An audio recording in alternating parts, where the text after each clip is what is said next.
it's time to sit back and relax with your favorite drink. And listen.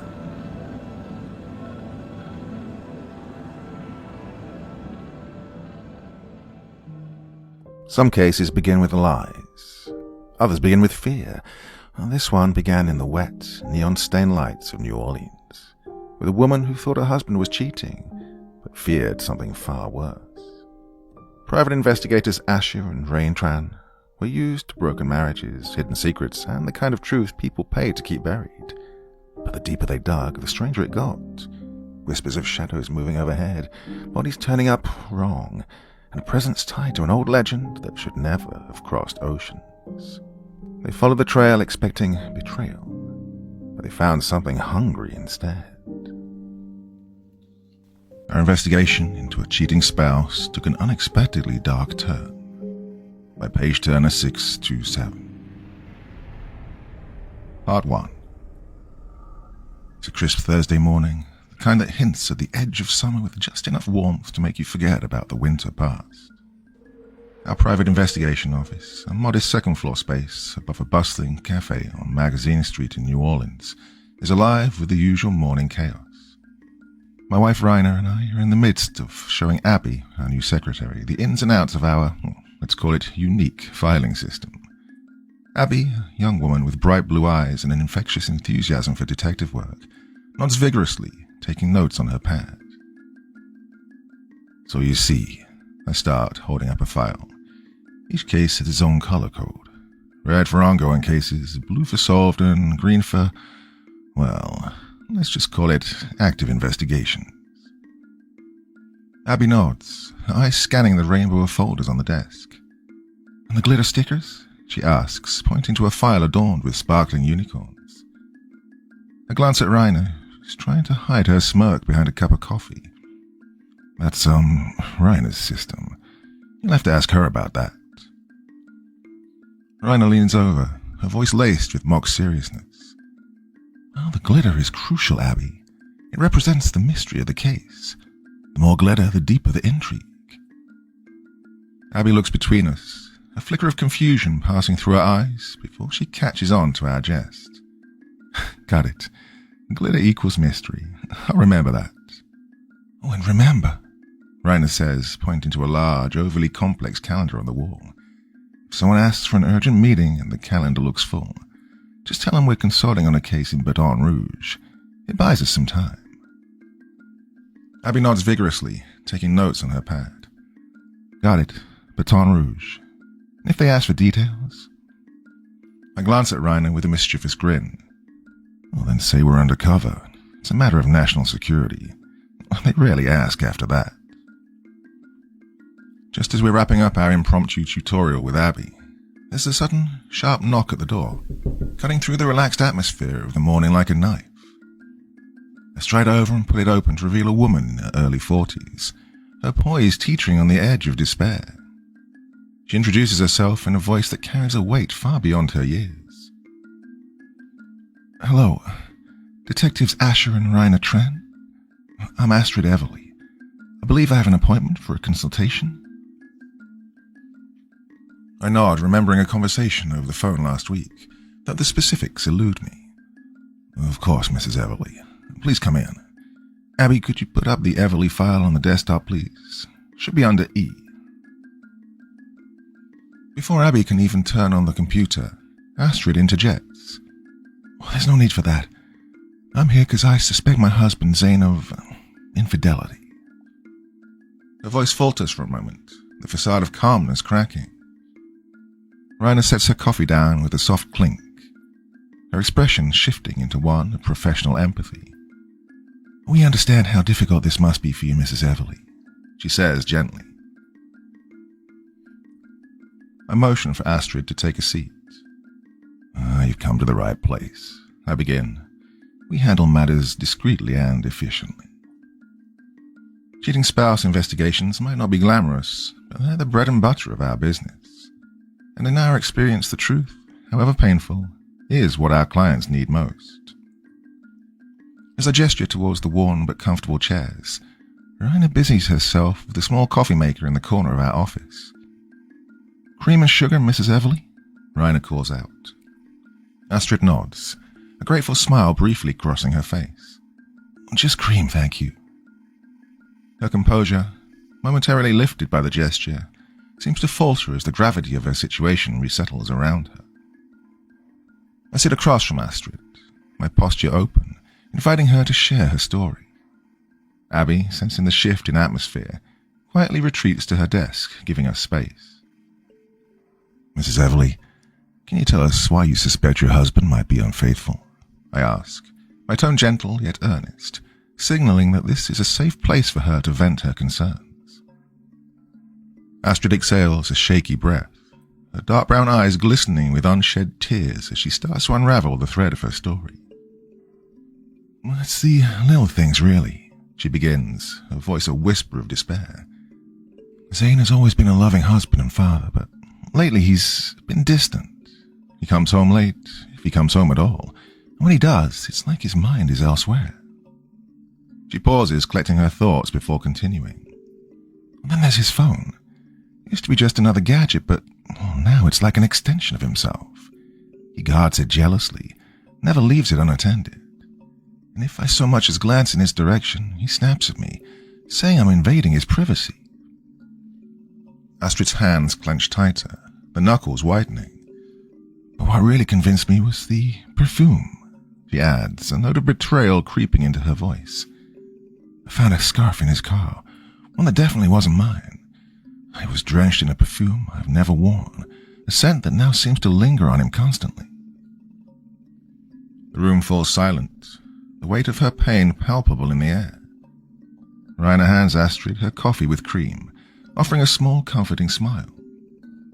I confronted him about it, Astrid continues, her gaze dropping to the cup in her hands. He denied everything, of course.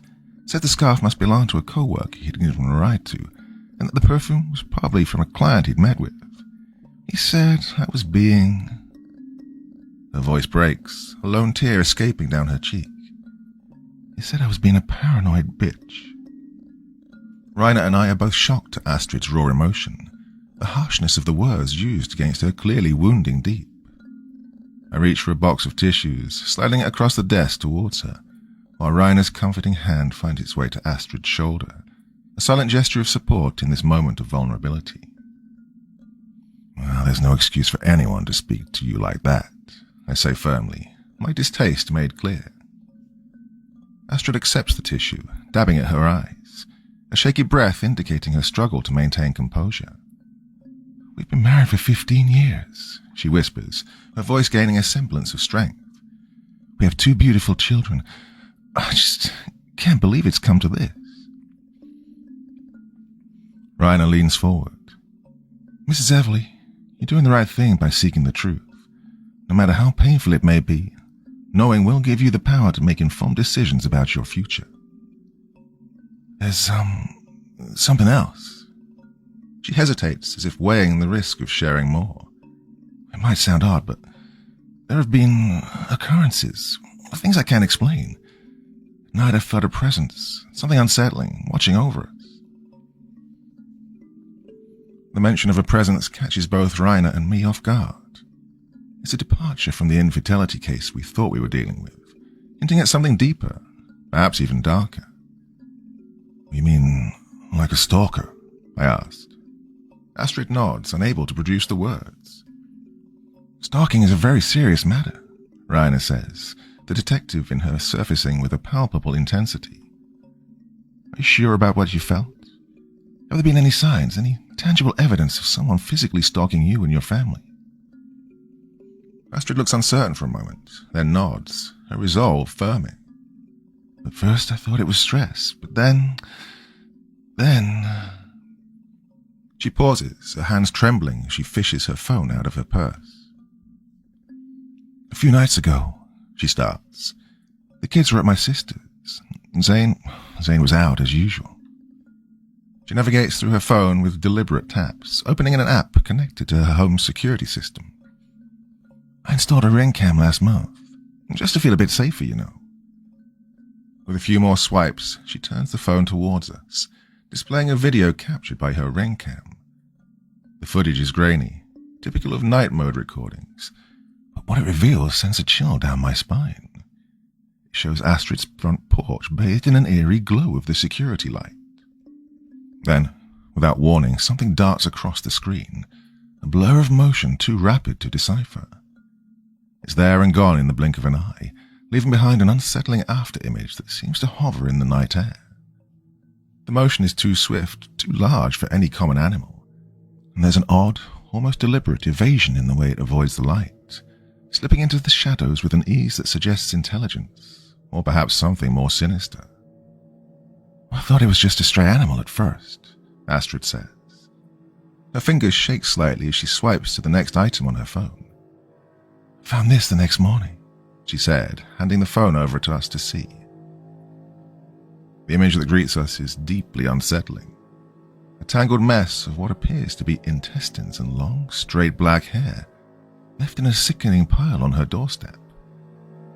I've seen enough in Iraq to recognize the unmistakable look of human intestines. I didn't know what to do, Astrid continues, her voice shaking.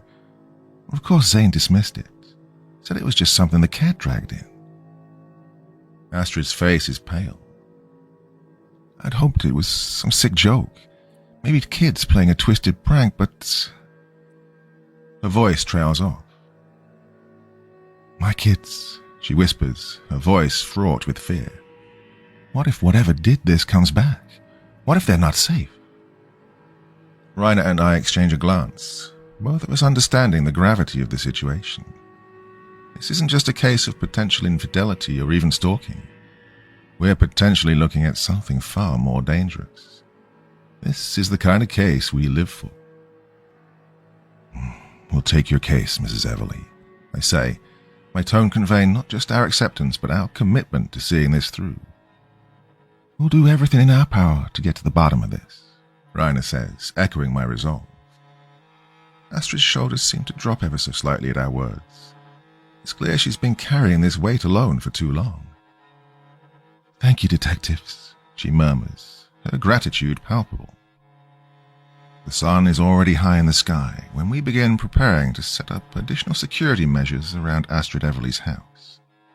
It's imperative that we work discreetly, ensuring that neither Zane Everly nor the stalker notice our presence. With Astrid's kids safely away at school and Zane presumably engrossed in his daily routine, we have a narrow window to operate under the radar. Reine and I arrive in our nondescript SUV, our trunk filled with the latest in surveillance technology. We have compact cameras that can be concealed easily, motion sensors that are no bigger than a pack of gum, and a couple of high-definition night vision cameras to cover the darker corners of the property. While I focus on finding the optimal spots to place the cameras, Reine meticulously checks for any blind spots in our coverage. We communicate in low tones, a silent dance of efficiency honed by years of working together. Once the equipment is in place, camouflaged amidst the everyday, we retreat to our makeshift command center, the back of our SUV, screens aglow with feeds from the newly installed cameras. Everything appears serene, but we know better than to trust appearances. The true nature of the threat still eludes us, hidden in the shadows of uncertainty. Our next move is to keep a close eye on Zane. Tailing someone without drawing attention requires a blend of patience and subtlety. We follow him as he moves through the streets of New Orleans, our steps shadowing his with careful precision. He seems to be following a routine, visiting places that one would expect a man of his standing to frequent, the office, a local cafe, and a series of meetings that appear mundane on the surface. Yet our focus isn't just on Zane's whereabouts. We're equally attentive to his interactions, the pauses in his day, the way his gaze lingers a touch too long on certain individuals. It's a delicate balance, observing without engaging, collecting pieces of a puzzle we're still trying to understand. As the day wears on, the mundane nature of Zane's activities begin to paint a picture of a man ensnared in the trappings of a double life. While the evidence is subtle, hidden in the nuances of his behavior, yet unmistakable to the trained eye. He's cautious, perhaps too cautious, with his movements and communications, suggesting an awareness of being watched or at least the possibility of it. Zane's path leads him into a quaint flower shop nestled between a bookstore and a bakery. During a momentary lull in our surveillance, I pull out a container of Chinese takeout, cold sesame noodles and spicy orange chicken, our stakeout meal. As we eat, Reine turned to me, a mischievous glint in her grey eyes. "Hey," she said, her tone light but carrying an undercurrent of seriousness. "You'd never cheat on me, right? I mean, with all this infidelity we see, you haven't gotten any ideas, have you?" I can't help but chuckle at her question, the absurdity of the thought mingling with the gravity of our current case. "Cheat on you, Em?" I start, leaning closer to her, our knees touching in the cramped space. "I miss our Friday night stakeouts and takeout with my incredibly sexy and talented partner." Reine giggles, the tension easing between us as she nodded in agreement. "Good answer," she said, her gaze softening. "Yeah, your turn," I say, nudging her gently with my elbow. "You wouldn't cheat on me, would you?" "Mon Dieu, non," Reine utters, feigning indignance. "I would never consider such a thing." "Really?" I ask with a grin.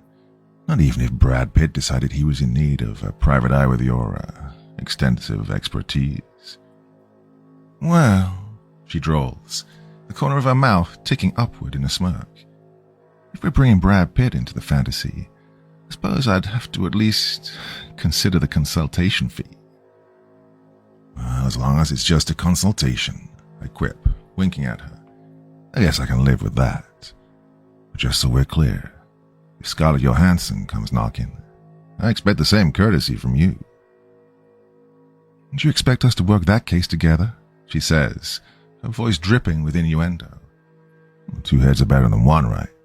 I ask with a grin, especially when it comes to thorough investigations. "Right, it's all about the team effort." Reine laughs, shaking her head. Our light-hearted banter is cut short as the screens flicker with movement. Suddenly the flower shop door swings open and Zane steps out, cradling a bouquet of roses that seems almost too delicate for his broad hands. The sight snaps us back to the task at hand. We start the car and follow him at a discreet distance. Our route takes us through the heart of the city, past the colourful facades of the French Quarter, and eventually into Marigny, a neighbourhood known for its bohemian atmosphere and tightly knit streets. Zane pulls into the parking lot of L'Étoile du Nord, a boutique hotel, a place that prides itself on discretion and privacy. Perched in our vehicle across the street, we watch Zane through binoculars, the lens bringing him into sharp relief against the backdrop of the hotel's understated elegance. He waits by the entrance, the bouquet of roses in hand, the casual stance of a man comfortable in his surroundings. Moments later, a woman approaches. She's strikingly beautiful with high cheekbones and a delicate, structured jawline. Her eyes, a deep brown, are alert yet hold a hint of mystery. Most distinguishing is her straight black hair that cascades down her back, hair unmistakably similar to the tangle left on Astrid's doorstep. The air between them is charged, their reunion marked by an intimacy that leaves little doubt of their relationship. They embrace, a greeting that quickly deepens into a kiss, a confirmation of suspicions we didn't want to validate. Reine, with a camera in hand, captures this exchange. The shutter clicks a silent witness to the betrayal unfolding before us. Zane and the woman make their way to their room on the 3rd floor. We watch in silence through the balcony window as they undress each other, their movements fluid and intimate. I'm left with a deep sense of discomfort, feeling the urge to look away. As I'm about to pull away and give them their privacy, I will catch a glimpse of something unsettling. As Zane and the woman are locked in a passionate embrace, her head detaches from her body with a surreal ease that defies all logic. Her body slumps to the floor, but her head remains suspended in mid-air. Internal organs dangle grotesquely from her neck, swaying slightly as if caught in a gentle breeze that does not exist. Before Zane can even begin to process the nightmarish turn of events, the woman's floating head lunges at him, teeth bared. She's not just biting his face. It's more vicious, more savage. It's as if she's trying to consume him, her teeth tearing into his flesh with a ferocity that's both shocking and horrifying. Reine and I exchange a glance that carries the weight of 1,000 words. It's a look that says, "Did you see what I just saw? And we need to move now." Without a word, we leap into action. I grab my Beretta from the glove compartment, checking the clip in one fluid motion, while Reine does the same. Our footsteps are a rapid, synchronized rhythm against the pavement as we sprint towards the hotel's entrance, bypassing the startled doorman who shouts after us, questions hanging in the air unanswered. The lobby blurs past us, a mixture of luxury and confusion as the receptionist begins to protest, but the urgency in our strides silences any further inquiry. We take the stairs, two at a time, the sound of our boots echoing off the walls. Reaching the designated floor, we move down the hallway, guided by the cacophony of a struggle that grows louder with each step. The numbers on the doors blur past until we find the one that matches our frantic search. We come to a skidding halt outside the door where a cleaning lady stands, paralyzed by fear. The sounds emanating from within the room are nothing short of chilling, a cacophony of snarls and screams that seem to seep into the very marrow of your bones. Her eyes, wide with terror, dart between the door and us, as if she's caught in a nightmare she can't wake up from. "Open the door, now," Reine commands. For a moment she hesitates, her hand trembling so violently it seems it might drop the keycard. I lock eyes with her, my gaze imploring her to trust us. "We're here to help. Please." With a shaky nod, she swipes the card, the soft click of the lock disengaging, sounding almost deafening in the charged silence that follows. "Now get somewhere safe and call 911. Tell them we have an emergency," I instruct her. She nods, her face drained of color, and scurries away. I cautiously push the door open. The scene that unfolds before us is one ripped straight from the darkest corners of the unimaginable. The headless nude body of the woman lies crumpled on the floor. The room is drenched in the overpowering scent of an exotic perfume, the same one Astrid had described, a fragrance that now seems to cling to every surface, saturating the air with its cloying sweetness. But it's Zane that captures our immediate attention. His back is turned to us, and from the neck down he looks entirely normal, if one can consider any part of this situation to be so. But where his head should be is nothing recognizable as human. Instead, an undulating mass has taken its place, pulsing and writhing as if it's burrowing into his body, consuming him from the inside out. Reine and I edge forward, our weapons drawn and aimed squarely at what remains of him. "Zane Everly, turn around slowly with your hands up," I call out. The words feel surreal, as if spoken by someone else. He responds, but not in the way we expect. The movement is unnatural, a series of jerks and spasms that suggest the thing wearing Zane like a suit is unfamiliar with the body it's inhabiting.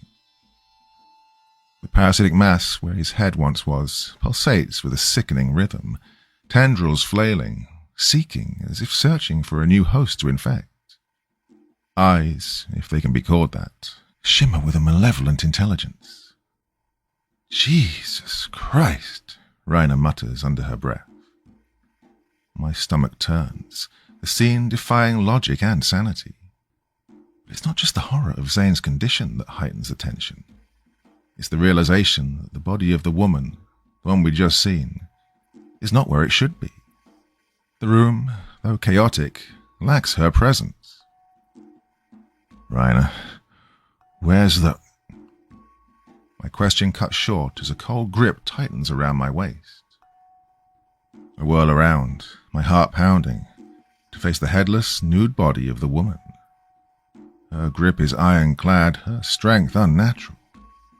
In disbelief, I see the sinew and muscle of her neck twitch and pulse where her head should be. I try to level my pistol at the headless torso, aiming to neutralize the threat. But she's too fast, too strong. With an unexpected force, she twists my wrist painfully, causing my shot to go wide. The bullet, meant to stop her, punches a hole into the plush carpeting of the hotel room. Reine, quick as ever, tries to make a move to help me, but before she can get close, the amorphous head attached to Zane's body detaches itself and launches in her direction. It's like something out of a nightmare, a living mass with tendrils that act almost with a mind of their own. As it flies through the air, the tendrils extend, reaching for Reine. It wraps its tendrils around her with a precision that betrays a malicious intent, disarming her in a single fluid movement. The gun clatters to the floor, a sound harsh against the eerie silence that envelops the room. Reine struggles against the creature's grip, but the tendrils tighten, constricting like boa constrictors. They wind around her neck, her torso, squeezing with a strength that is both terrifying and otherworldly.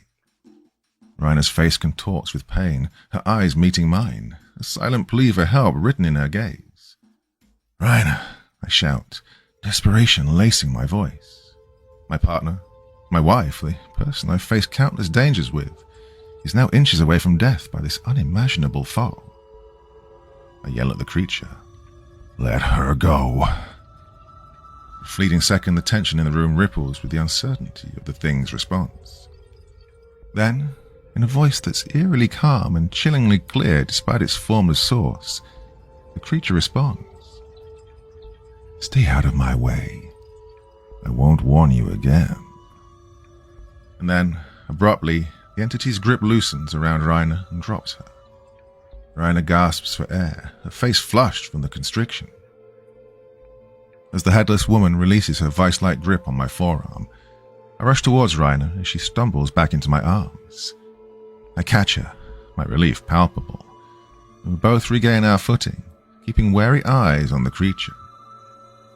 As we watch, stunned, the head slowly drifts back towards the woman's body, reattaching itself to her neck.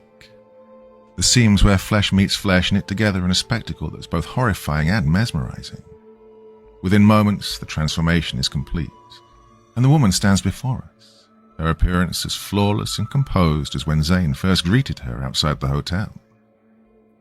In the chaos of the moment, the entity undergoes yet another grotesque transformation. A pair of dark, leathery wings unfurl from her back with a sinister grace. They're massive, spanning the width of the room, knocking over furniture as if they're mere obstacles in its path. With a powerful flap, the woman launches herself towards the balcony, shattering the glass doors in her haste to escape.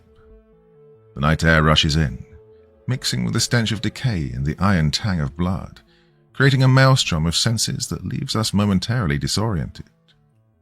We rush to the balcony, just in time to see the woman disappearing into the dark sky. Her flight is erratic, a sign of its newfound form, but she quickly gains altitude and vanishes into the night, leaving behind a trail of questions and a palpable sense of dread. Part 2. We stare at the gaping hole where the balcony doors once were, the shattered glass glittering like ice under the moonlight. "Mon Dieu, what was that?" Reine whispers, a voice a mix of fear and awe. I shake my head, unable to formulate a rational explanation. "I don't know, but we need to move now." There's no time to waste. We need to act fast before the police arrive and questions start being asked. Questions we can't afford to answer, at least not yet.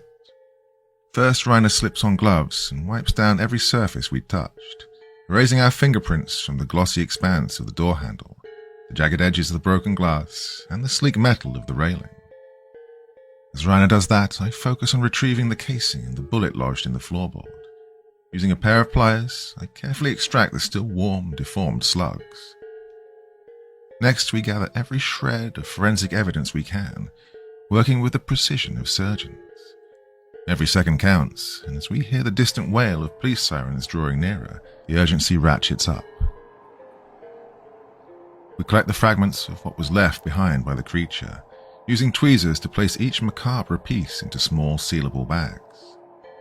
Reine quickly snaps photos of the crime scene, ensuring we have visual evidence of everything we've witnessed. I spot Zane's phone discarded on the chair, the screen cracked but still glowing faintly. I snatch it up, knowing it could be the key to understanding not just his infidelity, but possibly even the origins of the creature we'd just encountered. Slipping through the service entrance, we make our escape, just as the first police cruisers turn into the hotel driveway. The night swallows us whole, just another pair of shadows among many. The drive back to the office is a silent one, both of us lost in our thoughts, trying to process the night's events. The moment we step through the door of our office, Abby looks up from her desk, her face lighting up. But her smile fades when she sees the grim expressions on our faces. "Everything okay? You all look like you've both seen a ghost," Abby says, her concern evident as she takes in our disheveled appearances. Reine lets out a weary sigh. "Clear our schedule for the next few days," she tells her. "We've got a lot to sort through." I head to my desk and pick up the phone. I dial Astrid's number. She answers on the second ring, her voice tinged with apprehension. "Mrs. Everly, it's Ash. We need you to listen carefully." I begin, my words measured. "Zane. Something happened to Zane." I explain in broad strokes the events at the hotel, carefully omitting the more horrifying details. Though I make it clear that Zane won't be coming home and that law enforcement will soon be in touch to provide her with more information.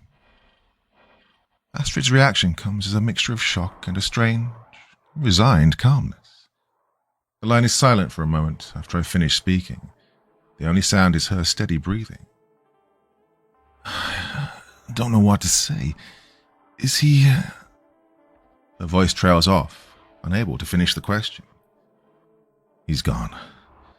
I'm very sorry," I reply gently, and there's a heaviness in my own voice. Astrid takes a deep breath, faint tremble detectable in her sigh. "Okay, what do we do next?"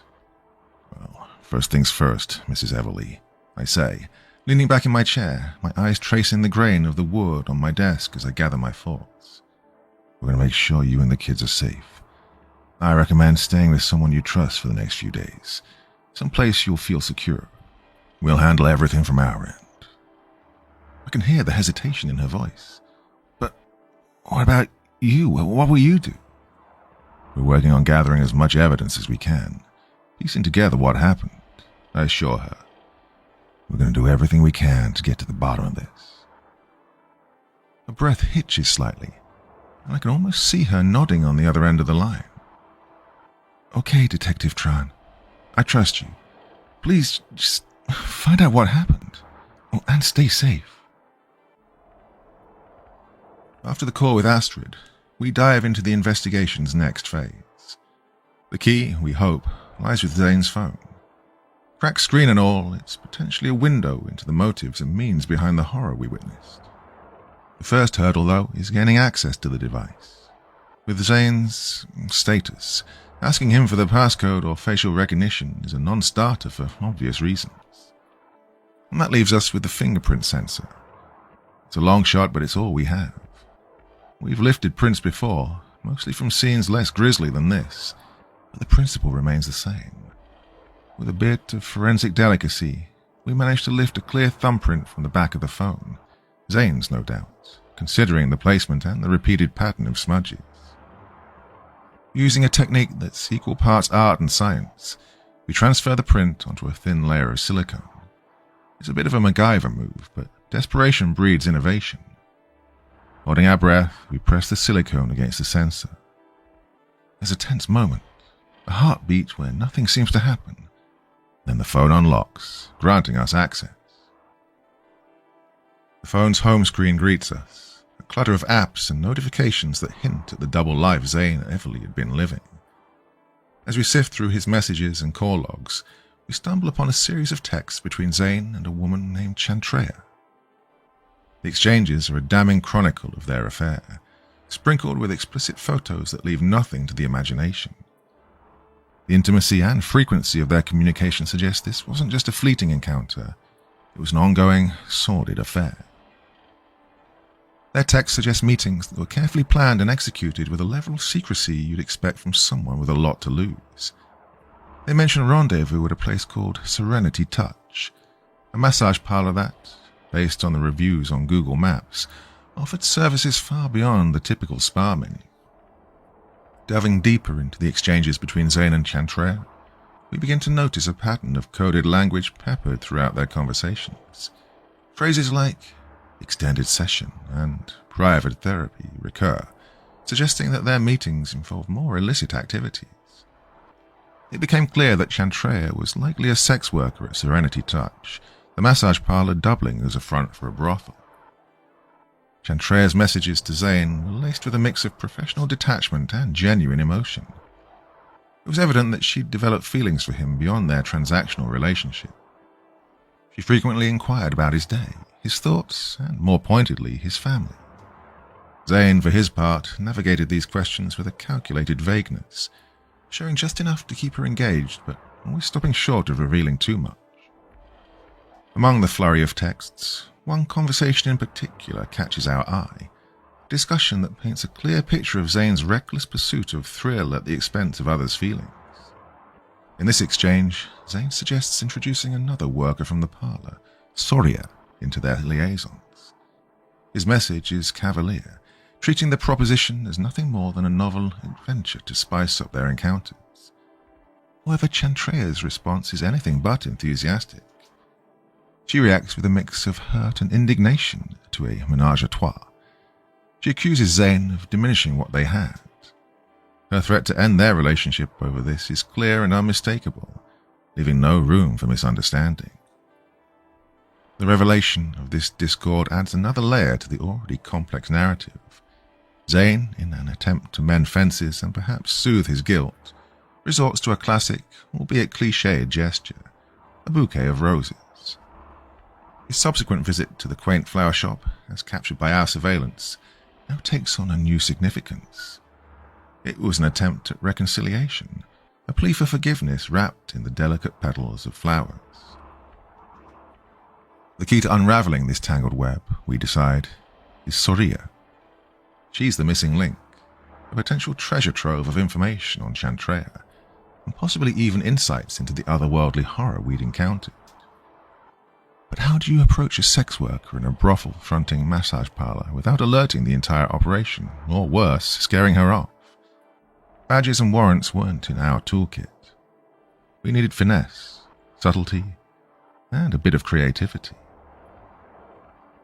The neon sign of Serenity Touch flickers in the early evening dusk, casting an ethereal glow on the otherwise nondescript storefront nestled between a nail salon and a 24-hour diner. Its windows are darkly tinted, offering no glimpse of the activities within, a deliberate choice designed to preserve the anonymity of its clientele. As I enter the establishment, the interior unfolds like a scene from a classic noir film, dimly lit, with soft ambient music floating through the air. The decor leans heavily into Asian aesthetics, with bamboo plants strategically placed around the room, water features bubbling quietly in the background, and delicate paintings of serene landscapes adorning the walls. The air is scented with a blend of jasmine and sandalwood, a calming aroma that seems designed to soothe the senses and disarm any initial hesitations. The camera, cleverly disguised as a button on my shirt, transmits live footage to Reine, who's stationed in our vehicle parked across the street. The receptionist, a woman with a calm demeanor and a welcoming smile, greets me. "Welcome to Serenity Touch. My name is Mai. How may I help you?" I clear my throat, the words slightly catching as I try to adopt the persona we'd concocted on the drive over. My nervousness must be palpable, but just then, Reine's voice crackles softly in my earpiece, a steady whisper of encouragement. "Stick to the script. You've got this, mon amour." Taking a deep breath, I meet Mai's gaze. "Hi, Mai. I'm sort of new to this kind of thing," I start, feigning embarrassment. "A friend recommended. He says you'll give great massages." "Of course. We offer many types of massage. Swedish, deep tissue, aromatherapy. All very relaxing and good for stress." She lists them off, You look tired. Maybe you try hot stone? Very popular and good for sore muscles. Actually, I was thinking of something perhaps more along the lines of a private therapy session, I venture, using the coded language Shantrea and Zane had employed in their texts. You know, something more personal? Mai's expression shifts subtly, her welcoming smile tempering into something more guarded, but still polite. Her eyes scrutinize me for any hint of duplicity. You say your friend tell you about us, she asks. Who your friend? Mai's question catches me slightly off guard. I figure that Zane, with his double life, would likely have used a pseudonym during his visits here. I think back to Zane's texts with Shantrea, remembering seeing him occasionally refer to himself as Mr. Zen in their conversations. Yeah, Mr. Zen, I reply, maintaining my feigned casual tone but watching Mai closely for any sign of recognition. You know, white dude, bit taller than me, light brown hair, always looks like he's headed to a business meeting. You know, Mr. Zen? Mai hesitates, her eyes scanning me more intently now, as if trying to peel back the layers of my facade. She leans back slightly, arms crossing as she assesses the truth in my words. She's not buying it, Reine murmurs through the earpiece. You have to sound more convincing. Feeling the pressure, I push a bit harder, the story pouring out more desperately now. Look, Mai, I start, my voice lowering to a conspiratorial whisper. I'm going to be honest with you. My marriage, it's on the rocks. My wife has been on my fucking case a lot lately.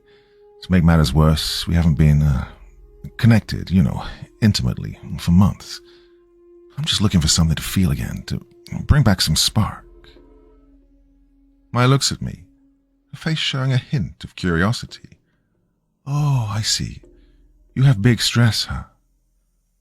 You have no idea, I say, sighing heavily. Mai glances around the softly lit lobby, ensuring no one else is within earshot. Okay, listen carefully, she says, her voice low and urgent. I can maybe help you, but we have to be very careful, okay? If police come here, I get in big trouble with my boss. She locks onto me with an intensity that lets me know she's more afraid of her boss than being raided by the police. Look, I'm not a cop or anything, I assure her, my tone earnest. I'm just a guy at the end of his rope, looking for some relief.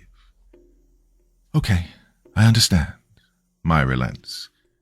She takes a deep breath before reaching under the counter and pulling out a glossy brochure that she hands over to me with a flourish. We offer a very special session. Make you feel new love. Guarantee a very happy ending. You interested? Yes, very much, I reply, genuinely relieved. Thank you. I follow Mai to a waiting room that's small and tastefully decorated, with a single plush chair and a small table adorned with magazines and a vase of fresh flowers. She gestures to the chair. You take time, no rush, she tells me. Each girl very skilled. You choose, then tell me. I make special arrangement for you. Opening the brochure, I find myself looking at a series of suggestive yet tasteful photos of masseurs, each accompanied by a name and a brief description of their specialties. They all appear to be of Southeast Asian descent. As we flip through, I can't help but feel a pang of guilt, knowing that some of these women might not be here by choice. As I continue flipping through the brochure, Reine's voice comes through the earpiece, her tone sharp. Wait, go back a page. I think I saw her. I thumb back to the previous page and my eyes immediately lock onto the photo of the woman. Her resemblance to the woman from the hotel is undeniable. The same high cheekbones, the same piercing gaze. Even her hair, neatly styled in the photo, matches the long, straight black hair we saw. Under her photo, the blurb reads, Soria, a touch of mystique with every session.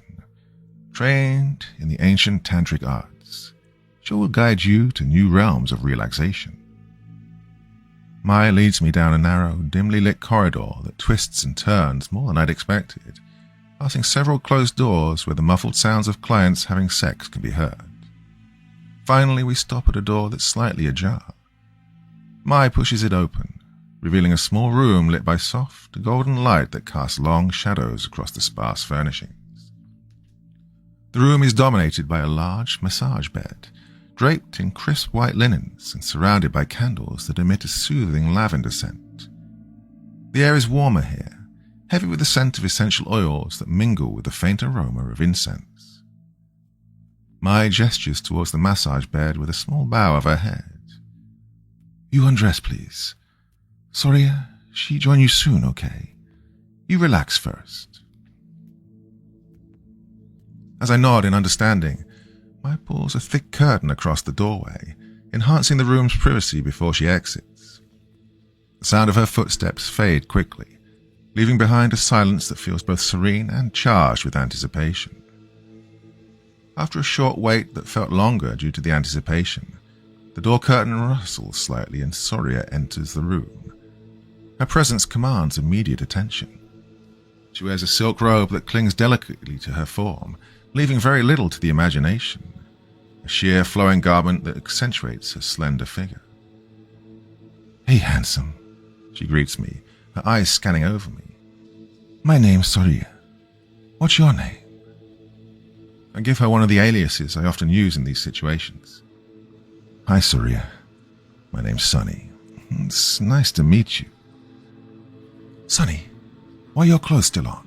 she asks, her expression one of playful admonishment as she pouts seductively. "Massage cannot start till you take off." "Hey, actually, I was hoping we could just talk for a bit," I say uncomfortably.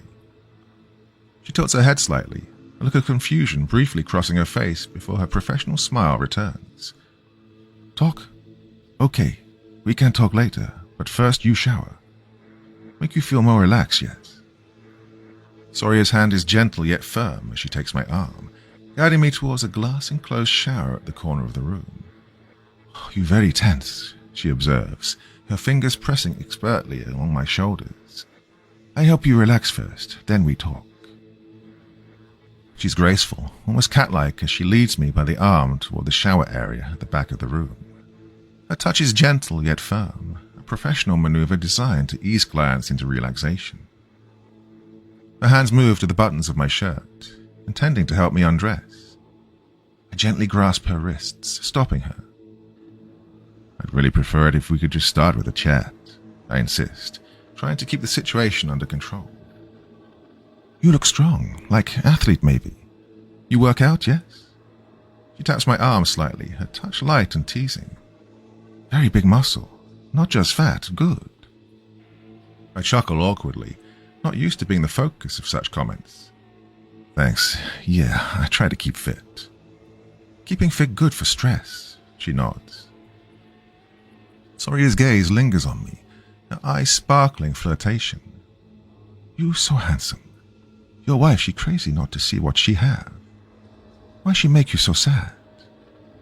Her accent is thick, her words laced with a playful yet sincere tone. "Yeah, it's been tough," I respond, giving a half smile as I ease into the role we've constructed for this undercover interaction. I resist the pull slightly, halting her progress. "Actually, Soria, I really need to talk now. It's important." She looks at me, a hint of impatience flickering across her face before being quickly masked by her professional demeanor. "Okay, we talk. But why are you so serious? You come here to relax, no?" She pauses, a flicker of surprise in her eyes, but then nods, stepping back. "I understand. You're nervous, I see. It's okay," she says, her voice softening. Soria takes a step back and starts to loosen the sash of her robe. "I show you first, so you're more comfortable," she explains, her tone casual yet observing my reaction carefully. The silk robe slips from her shoulders, falling gracefully to the floor, revealing her lithe figure, causing me to falter for a moment. "How I look, Sonny? You like what you see?" Well, I'm left there mesmerized with my jaw hanging open. But Reiner's voice crackling through the earpiece snaps me back. Stay focused, Ash. Sorry, I know about Chantrea. I start firmly. The mention of the name causes her demeanor to shift, a visible jolt of shock passing through her. Chantrea? What do you know about my sister? She asks nervously, pulling her robe back over herself. Chantrea is your sister? I ask, surprise evident in my voice. The pieces begin to click into place, but there's still so much we don't understand. Yes, she my sister. What you do to her? Soria's voice is tight, her body tensed as if ready to bolt at any moment. I didn't do anything to her, I clarify quickly, but something happened. I explain what we saw back at the hotel, keeping my tone even to avoid alarming her further. Soria's eyes widen, her body tensing. You show me proof. You have pictures? I nod. I do, but they're disturbing. I don't care. I need to see, she insists, her voice firm despite her obvious anxiety. I pull out my phone, hesitating for a moment before opening the gallery. I show her the gruesome scene we stumbled upon. Soria takes the device, her hands slightly shaking as she views the photos of Zane's mangled, headless body. She gasps, her face going pale at the sight of the chaos and carnage. This? Chantrea do this? Well, looks like it, I reply, watching her closely. There was something unnatural about her, something I've never seen before. She wasn't normal. Soria looks up from the phone, her eyes haunted. She promised she'd not do this. I lean forward, keeping my voice low and steady. What did she promise you? She hesitates, then sighs, a sound heavy with resignation. Okay, I tell you, but not easy story. I nod encouragingly, showing her it's okay to continue.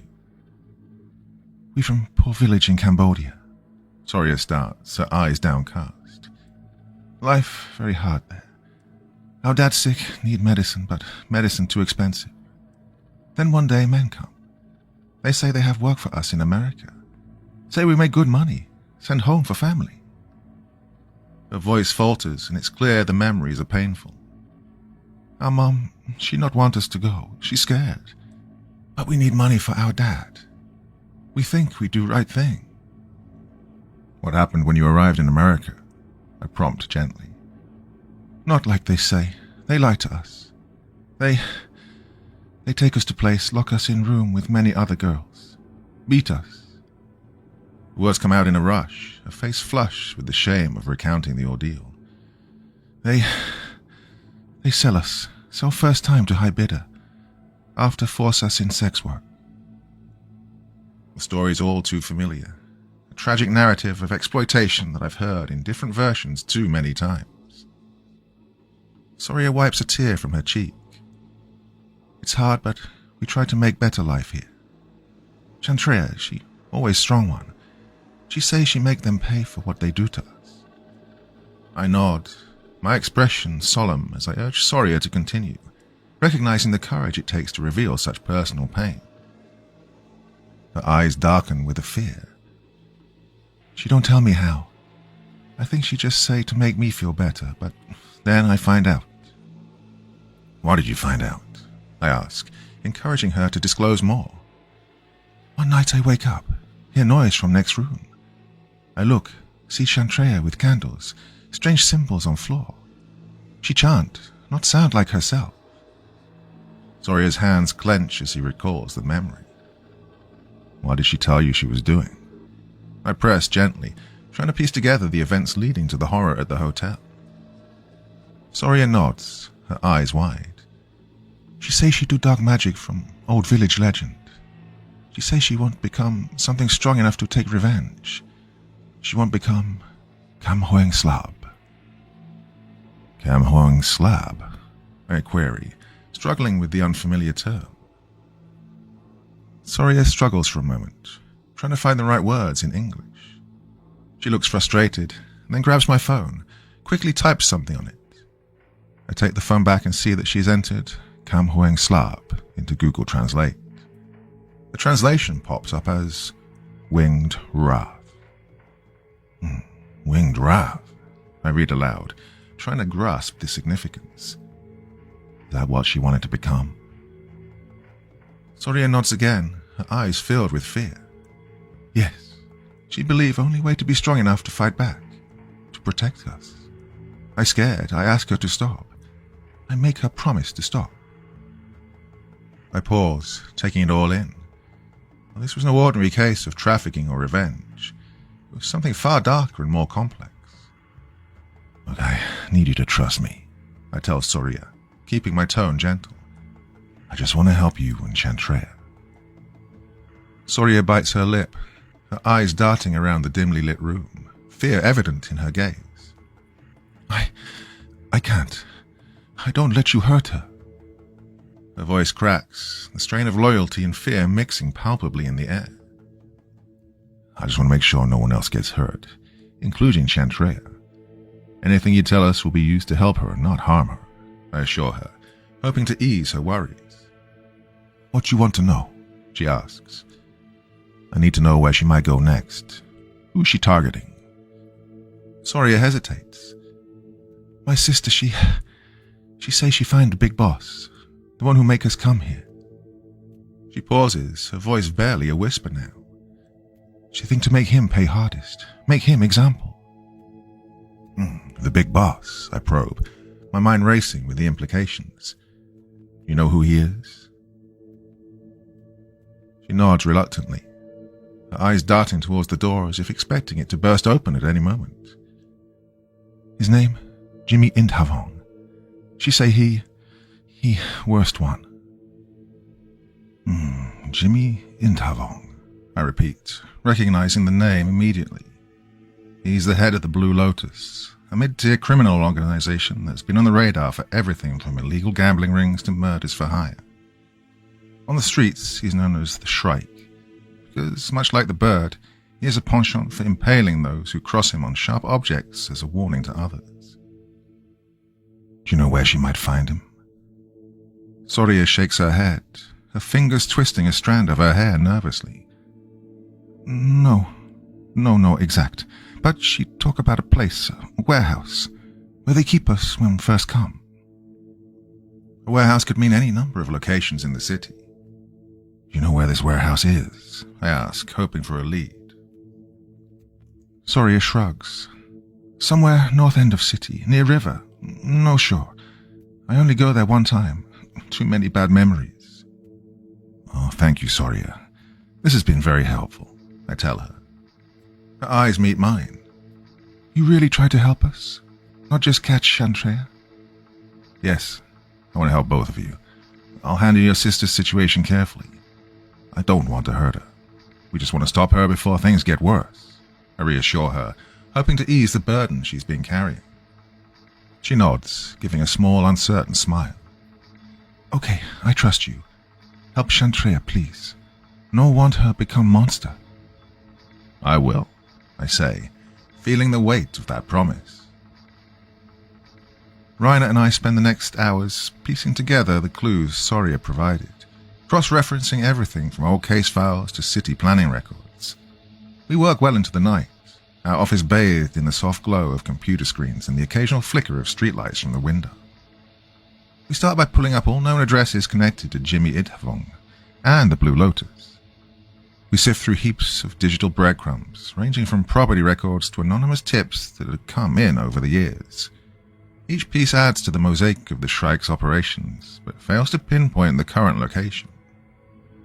Feeling a bit stumped, we decide to revisit the basics. We review hours of CCTV footage from cameras around suspected Lotus properties, looking for any unusual activity that might indicate the location of the warehouse Soria mentioned. It's tedious work, but it pays off. Around 2 a.m., Reine catches a break. She notices a pattern of vehicles that seem to frequent a large, nondescript warehouse on the northern edge of the city, near the industrial canal. The area is mostly abandoned, filled with run-down buildings that scream perfect hideout. It's a place we've checked before, but not deeply enough. That's gotta be it, Reine says, pointing at the screen. Look at the traffic there. It's subtle but consistent, and always at odd hours. We cross-reference the property with recent purchases and leases, finally finding a match through a shell company known to be a front for Int Havong. It's not concrete proof, but it's enough to go on. With the location pinned down, we prepare what might be the most dangerous part of our investigation. Reine calls in a few favors from contacts who can keep the police off our trail for a while. We don't need the added complication of explaining why we're there or what we're dealing with. Secrecy and speed are paramount. We load up on equipment, more than usual. We're not taking any chances. The arsenal in our trunk would make a small militia envious. We've got AR-15s, tactical vests studded with extra magazines, and a couple of Glock 19s with suppressors. Everything's laid out in the back of our SUV like a dealer's display at a gun show. We meticulously rig improvised explosive devices, packing them into little sacks filled with sage and garlic. Reine says they're good for warding off evil spirits, according to Cajun myth. Well, I'm skeptical, but I've seen enough tonight to entertain many possibilities. The drive to the warehouse is tense. We go over the plan repeatedly, infiltrate quietly, and get to Chantrea before something regrettable happens. When we arrive, the place is more eerily quiet than expected. The moon casts long shadows over the cracked pavement, and the warehouse looms like a dormant beast. Using a set of bolt cutters, we cut through a chain-link gate and slip onto the grounds of the compound. Every shadow seems to twitch with the possibility of danger, a reminder that we're walking into the lair of a monster. Just before reaching the main entrance, Reine stops short, her hand shooting out to hold me. She points to something in the shadows. My eyes follow her gesture, and my stomach tightens as I discern what's there. A body lies crumpled against the wall. Tattoos snake up the arms and across the exposed torso. Clear gang identifiers that match the Blue Lotus's known symbols. It's one of It Havong's thugs.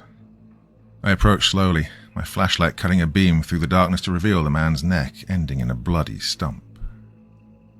I scan the area and find his head a few feet away, eyes wide open in a silent scream, the terror of his last moments etched permanently into his features.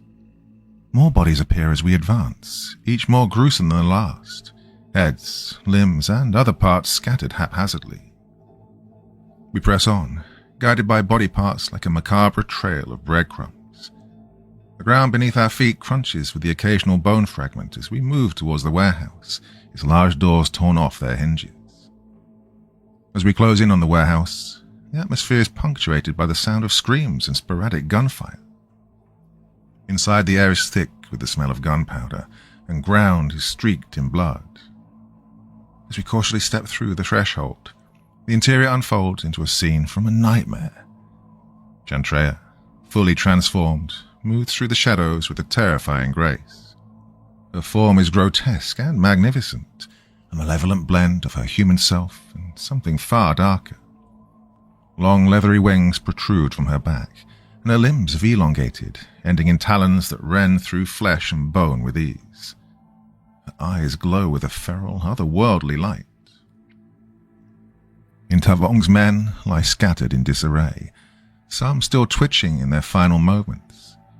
Chantrea cuts through them with a deadly precision, her movements neither hurried nor slow, but inevitable.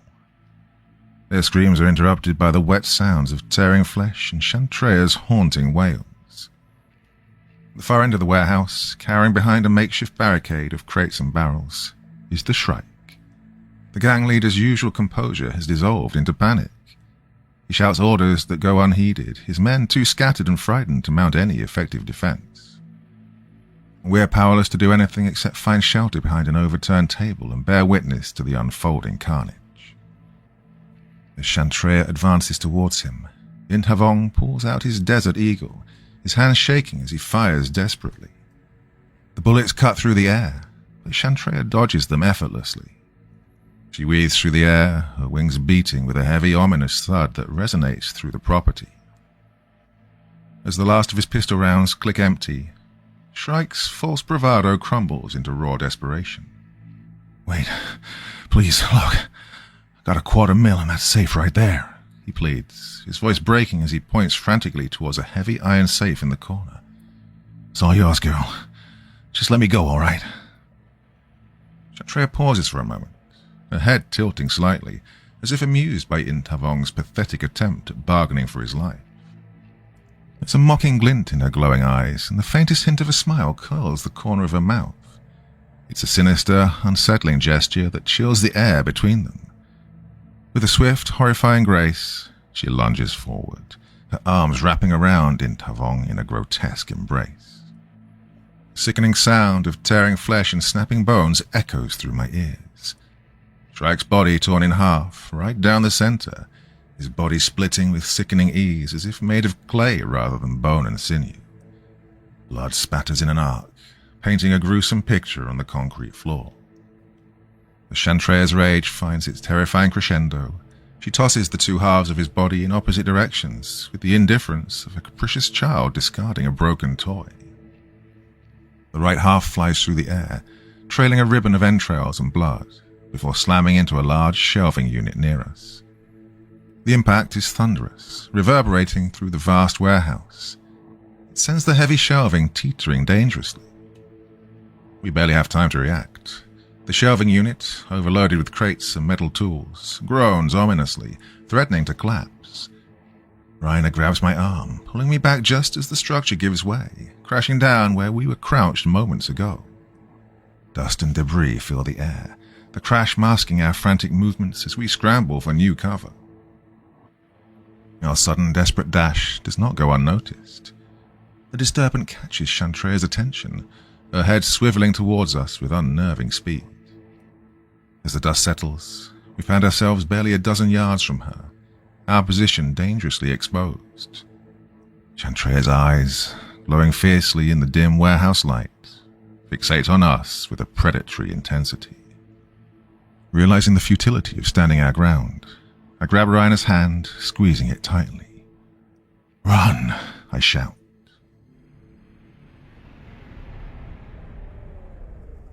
Part 3. Reine and I sprint, our breaths ragged, dodging between stacks of crates and abandoned machinery. The vast, shadowy expanse of the warehouse seems to stretch on indefinitely, a labyrinth of dangers. Chantrea's monstrous silhouette cuts through the darkness, an avenging spirit too swift, too enraged to evade. Behind us, Chantrea's wings flap ominously, the air hissing as she slices through it. I glance back just in time to see her launching herself into the air. As we run, I reach into my coat pocket, fingers wrapping around one of the homemade IEDs I'd packed. They're simple concoctions, a mix of garlic powder and sage stuffed into a small canister. Without slowing down, I yank the pin and lob the makeshift grenade back over my shoulder. It arcs through the air, trailing a faint white smoke. It lands near her, Chantrea, exploding in a cloud of pungent garlic and burning sage. Well, the burst isn't lethal, but the payload stunned her, her sensitive senses overwhelmed by the intensity of the smells. The cloud of smoke provides a temporary screen, obscuring her vision and giving us precious seconds. The sounds of Chantrea's rage-filled roars fill the warehouse. As the winged wrath launches into the air, her head detaches with a surreal fluidity, soaring ahead of her body like a macabre scout. Her body, still terrifying in its headless state, propels forward, fueled by dark energy and rage. The detached head flies directly towards us, with its eyes glowing a sinister red, a beacon of malice in the dim warehouse. As Chantrea's head zooms toward us like some twisted missile, I pivot on my heel, AR-15 shouldered in one smooth motion. I squeeze the trigger, sending a volley of bullets stitching through the air toward the disembodied head. But Chantrea is unnaturally agile. She dodges with a nightmarish grace, my bullets slicing only through the stale air. Reine beside me has her Glock drawn, firing several shots. The head veers off at the last second, avoiding the shots with a mocking ease that sends a chill down my spine. God damn it, I curse under my breath, ducking behind a rusted forklift as Chantrea's body follows the path of her flying head, moving with a speed that feels like a blur. We're almost at the door of the warehouse when I hear it. A scream that cuts through the chaos with chilling clarity. It's Reine. My heart slams against my chest as I whip around, my worst fears materializing before my eyes. Chantrea's monstrous head has its elongated tongue wrapped tightly around Reine's ankle. She lifts her effortlessly into the air, dangling her like a puppet, her body swaying with every unnerving twitch of Chantrea's tongue. "Reine!" I shout, my voice cracking. My mind races, adrenaline surging through my veins like wildfire. I can't lose her. Not like this, not to this nightmare. "Ash, watch out!" Reine shouts, her eyes wide in terror. Before I can react, Chantrea's headless body closes the gap between us with horrifying speed. My weapon is knocked aside with a swipe of her talon-like hand, and I'm thrust against the wall, her ungodly strength pinning me effortlessly. The cold hard concrete presses into my back as her talons dig into the wall beside my head. "Oh, Chantrea, wait," I choke out. Her talons pause, inches from my face, her headless body tilting as if puzzled. "Why I wait?" Her voice comes from the disembodied head floating nearby. "No, your sister sent us," I shout, hoping the mention of her sister would pierce through her rage. "She asked us to help find you, to help you." The effect is immediate. The air around us shifts as if charged by a sudden current.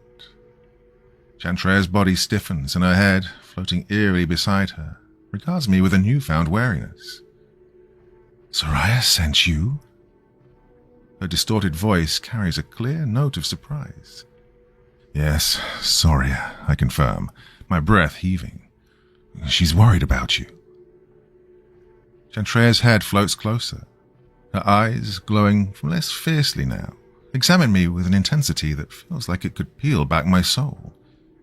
"She really say that?" "Yes. She told us everything," I say, "about the terrible things Intavong did to you.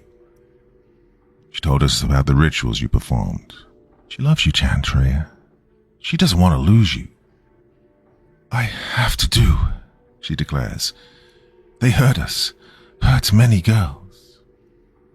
Reine, still dangling from Chantrea's grasp, adds her voice, her tone strained yet soothing. "Chantrea, listen.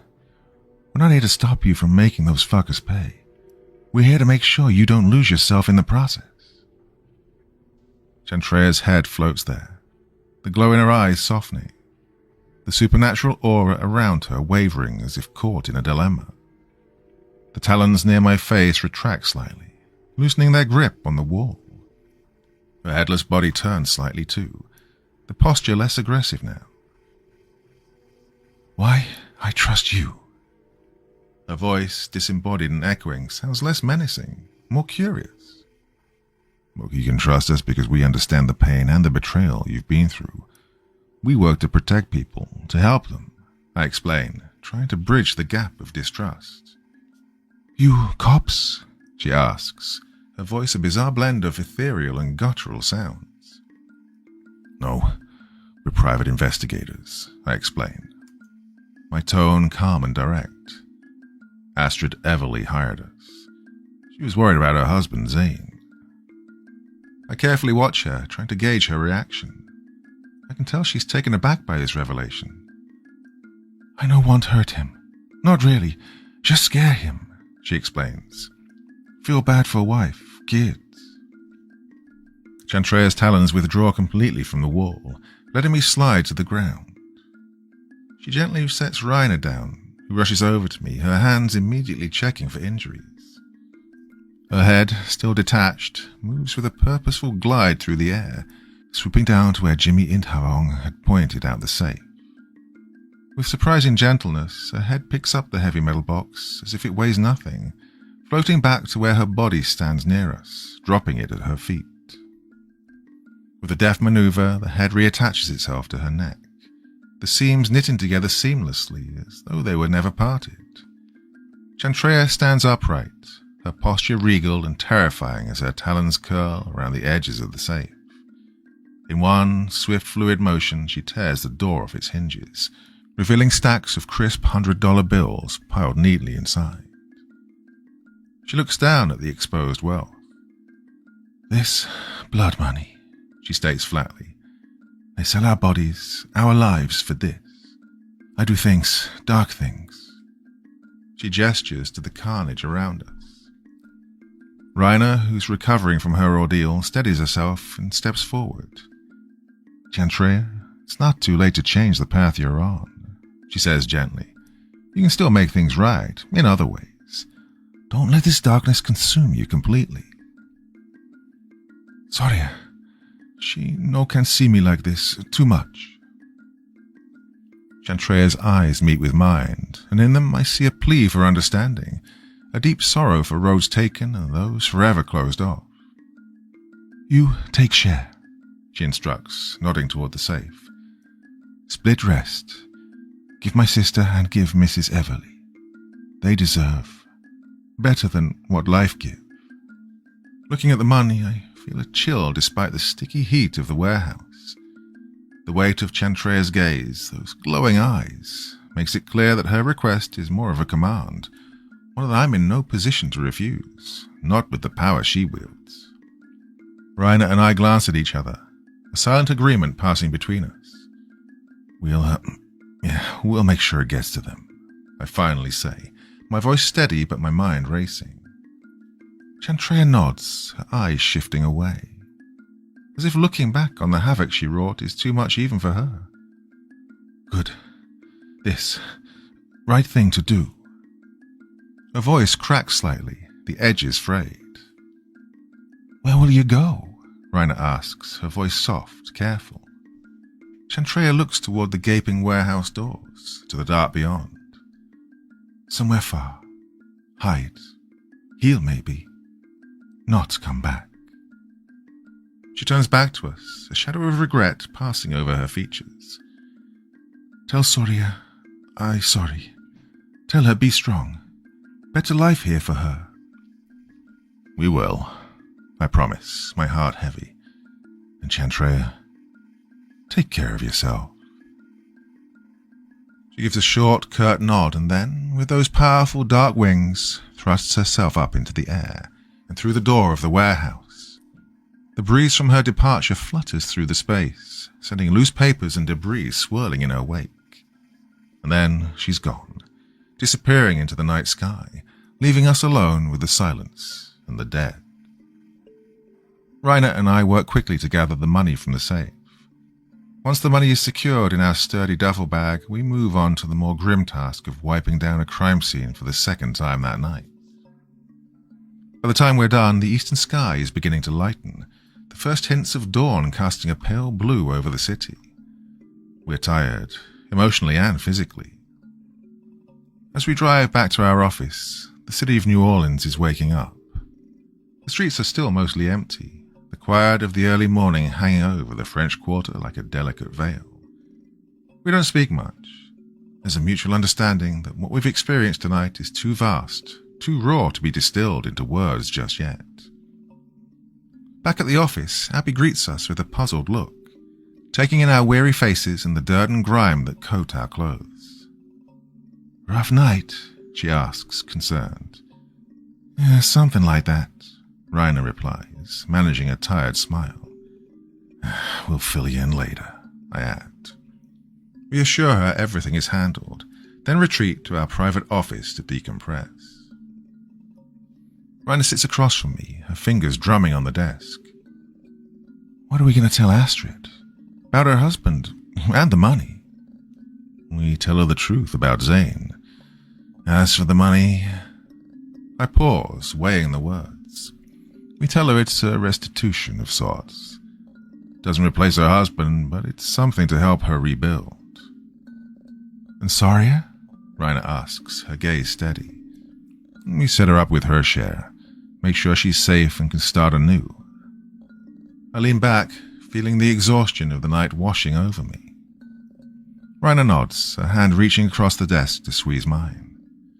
"Hey, we did good tonight, Ash." "Yeah," I agree, squeezing back. "We did what we could." I make my way to Soria's apartment in Gretna, carrying the black duffel bag weighed down with the responsibility of Chantreya's last request. It's a modest building in a part of town that's seen better days, but there's a quiet dignity about the place, a testament to the lives within making the best out of a hard circumstance. I knock on the door, each tap echoing slightly in the narrow, dimly lit hallway. After a moment, the door creaks open, and Soria's face appears. "Hey, Sonny." She greets me with a tentative smile that doesn't quite reach her eyes. Her look is one of cautious optimism, worn by too many hard days. "Hey, Soria," I say, offering a small smile of my own. "Can I, come in?" She nods, stepping back to allow me space to enter. "Yes, please come." Her apartment is clean but sparse, the furnishings minimal, a few personal items dotting the space to make it feel lived in. She gestures to a small table with a couple of chairs. "You want to sit?" I nod and place the duffel bag on the table, its contents shifting with a soft rustle. She sits opposite me, her posture upright, an anxious energy about her. "You find Chantreya?" Her voice holds a mix of hope and fear, the balance precarious. I take a deep breath, the weight of the news I bring pressing down on me. "Yeah, I found her." I pause, choosing my words carefully. She is very brave, Soria. She did what she thought was necessary. Soria's eyes search mine, looking for the unsaid words. "She, okay?" I let out a sigh. "She's safe, but she won't be coming back. And she asked me to give you this." I gesture towards the duffel bag, unzipping it to reveal stacks of bills neatly bundled. "This is your share of, it's money she wanted you to have. To help you to maybe make things a little easier." Soria's eyes widen as she takes in the sight of the money, her hand hesitantly reaching out to touch the crisp bills as if to confirm they're real. This real?" she asks, her voice barely above a whisper. "Yep, it's real," I assure her gently.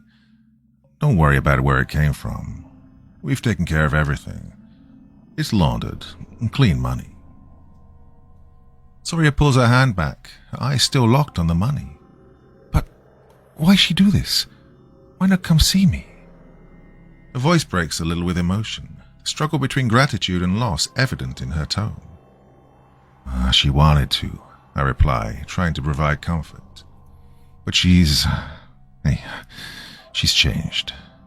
What she went through, what she became, it's complicated. She didn't want to put you at risk. She loves you a lot, and this is her way of trying to make sure you're taken care of." Soria nods slowly, tears welling up in her eyes. "I always tell her, no matter what, we together. But now she chose this way." She wipes a tear from her cheek, her gaze hardening a bit as she processes the reality. "She always protect me. Since we were little, always." "She's still trying to protect you, in her own way," I say, offering a reassuring smile. Soria looks down, fingers tracing the edge of the table before she meets my eyes again. "What about you? I don't know how repay you." "Just take care of yourself and use this money to make a good life here. That's good enough for me," I say, standing up to leave. "And if you ever need anything, you have my number." I hand her my card. Soria's fingers slightly grasp my arm as I turn to leave, a touch gentle yet firm enough to pause my steps. She leans close and looks up at me, her eyes glistening with unshed tears. There's a brief moment where her lips hover near mine, the space charged with unspoken words. Then, with a graceful pivot of her head, her lips press a soft, grateful kiss against my cheek instead. She steps back, giving me a small, sincere smile. "Thank you, Sonny. I never forget this." I nod, returning the smile. "Take good care of yourself, Soria." As I walk down the dimly lit hallway, the echo of my footsteps blends with the murmur of the city beyond. Well, the outcome of this case doesn't sit well with me. Sure, Jimmy the Shrike and his gang got what they deserve. What about Zane? His mistakes were real, yet the brutality he faced raises tough questions. And his family, well, they didn't deserve the fallout. Then there's Chantrea and Soria, caught in an endless cycle of suffering. Chantrea's transformation into something fearsome responds to her deep wounds, and Soria left to rebuild alone. It's all shades of grey, and none of it feels quite right. I still keep a casual eye out for any news on Chantrea. You could say it's part professional habit, part genuine concern for what became of her. Every so often stories pop up on true crime forums that catch my attention. Unsavory characters found dismembered in the darker corners of the city, always accompanied by accounts of a flying demon woman with a detachable head. Oh, whatever Chantrea became, whatever darkness she embraced or was thrust upon her, it's still out there.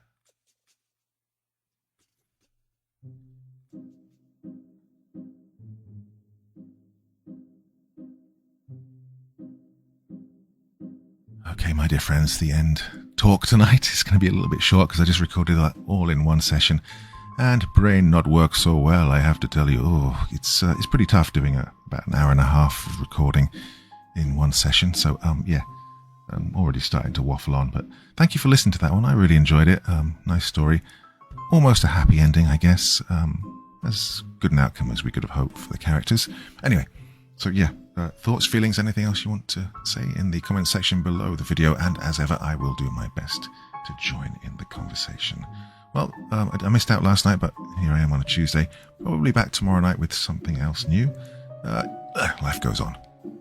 Upwards and upwards, hey? Alright, anyway, definitely starting to waffle now, so I'm going to cut myself off there.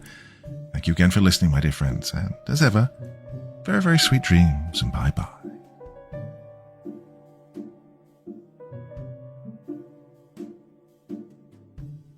Thank you so much for taking the time to listen to this story today. Really means a lot to me and to the author of the story, of course. Well, if you want to know more about me, I'm pretty much everywhere on social media. You can find me on Facebook, Twitter, Instagram.